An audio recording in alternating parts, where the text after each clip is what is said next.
असा विद्यार्थी तो आता तुम्ही जो वाचन सम्राट केला त्याला तो बाल साहित्य संमेलनाचा अध्यक्ष केला की तो वर्षभर अजून काम करतोय आणि याच्या पुढचं अजून त्याच्यामध्ये असं करता येईल जे उपक्रमशील आता जे आहेत ना, आज हे तुम्हाला सांगावं लागतंय.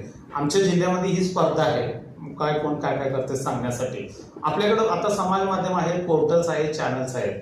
आम्हाला ते सहज शक्य झालं. ही जी वेगवेगळी मुलं उपक्रम करतात ना, यांना आम्ही कोल्हापूर आकाशवाणी, IBN लोकमत, आमची लोकल चॅनल ह्या चॅनलवरती घेऊन जाऊन हे प्रत्यक्षात उपक्रम शूट करून व्हायरल केलेले आहेत.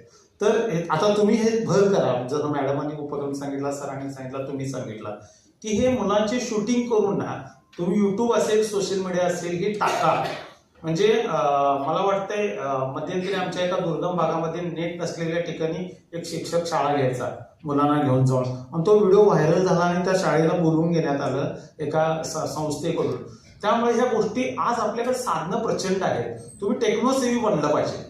तुम्ही मोबाईलवरती सिरियल बघताय की नाही न सांगता, रील बघताय की नाही सासू सासूनेची भांडणं, तसं या मुलांचं शूट करून टाका ना. छोट्या छोट्या गोष्टी ह्या व्हायरल झाल्या पाहिजेत. आपल्या महापालिकेच्या शाळेचं नाव टाका, काही करायला लागत नाही त्याच्यासाठी. मोफत ऍप आलेले आहेत, एडिटर आहेत, सगळं आहे. शाळेचं नाव त्याच्यामध्ये टॅग करा.